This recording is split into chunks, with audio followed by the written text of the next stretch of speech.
La nature nous a donné un certain nombre de grands systèmes de régulation naturelle. Par exemple, le système climatique qui va régulariser les flux d'énergie qui rentrent et qui sortent.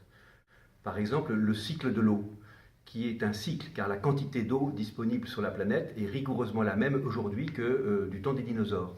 Le système de la biodiversité, qui est un système extraordinairement complexe et que l'homme est incapable de reproduire. Depuis le début de la révolution industrielle, nous avons organisé notre développement sans tenir compte de la valeur qu'apportaient ces systèmes de régulation naturelle à notre économie. Faire du capital naturel, le capital vert, un nouveau facteur de production, c'est devenu non seulement une formidable opportunité, mais également un enjeu majeur, car les modes de production et de consommation qui se développent à l'heure actuelle sont au contraire des modes de production qui détruisent ou qui abîment ces systèmes de régulation naturelle. Donc ceci fonctionne aussi bien pour le climat, pour la biodiversité, pour la fertilité des sols que pour l'eau.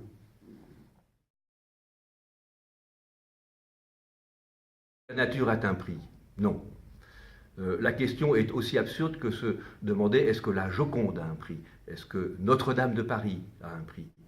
Les biens communs non reproductibles n'ont par définition pas de prix.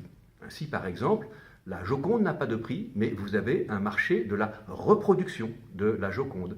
Et si vous achetez une reproduction grand format, haute qualité, vous la paierez plus cher qu'un petit format en noir et blanc. Alors comment est-ce qu'on peut faire? Eh bien, si la nature n'a pas de prix, n'est pas un bien marchand, en revanche, les dégradations que nos actions font sur la nature ont un coût pour la société, un coût pour l'économie. Les pollutions ont un coût. Une partie de ces coûts sont directement visibles. Par exemple, dans l'actualité, on a bien vu que les pollutions atmosphériques locales, avec le diesel et d'autres particules, ça a un coût sanitaire. Lorsqu'on abîme un écosystème, cela a un coût pour la société. Lorsqu'on détruit le système climatique, cela pourrait avoir un énorme coût pour la planète. Et donc, ce que nous essayons de développer, c'est un modèle économique dans lequel on associerait à toutes nos décisions de production, de consommation, le coût associé aux dommages que nous faisons à la nature. Ceci s'appelle, en français, tarifer les nuisances environnementales, par exemple, introduire dans notre système fiscal, dans notre fiscalité, le coût des dommages que nous faisons au système de régulation naturelle. En matière de gestion de l'eau, la France a été tout à fait innovante en la matière, puisque je rappelle que dès les grandes lois des années 60 sur la gestion de l'eau, on avait introduit un système de redevance dont le calcul devait être fait en fonction des nuisances que les rejets polluants apportaient au système de régulation hydrique.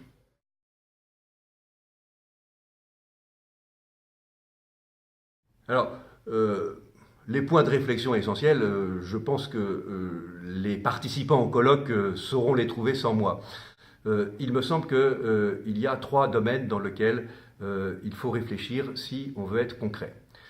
Le premier, c'est que le système de gestion de l'eau en France a parfaitement intégré les questions locales liées à l'approvisionnement en eau, liées au traitement de l'eau, mais n'a pas encore intégré ce qu'on appelle le grand cycle de l'eau. C'est quoi le grand cycle de l'eau? C'est le fait que les décisions qu'on prend à un niveau du bassin versant vont pouvoir avoir des effets sur l'ensemble des écosystèmes à l'aval. Ainsi, par exemple, les rejets polluants que l'on peut faire à l'amont d'une rivière peuvent s'accumuler et, in fine, par exemple, abîmer l'écosystème marin qui est à l'embouchure de la rivière.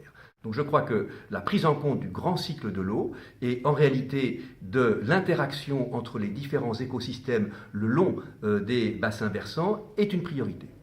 Deuxième point, il y a la question de comment est-ce qu'on peut mieux intégrer les nuisances que nous faisons au système de régulation naturelle dans notre fiscalité. Je crois que ce point est très important. Comme je le disais à l'instant, les lois des années 60 ont été très innovantes en la matière, mais il y a eu, je dirais, avec le poids des ans, une certaine inertie qui s'est intégrée dans ce domaine. Et donc, il y a de nouveaux champs sur lesquels il faut travailler.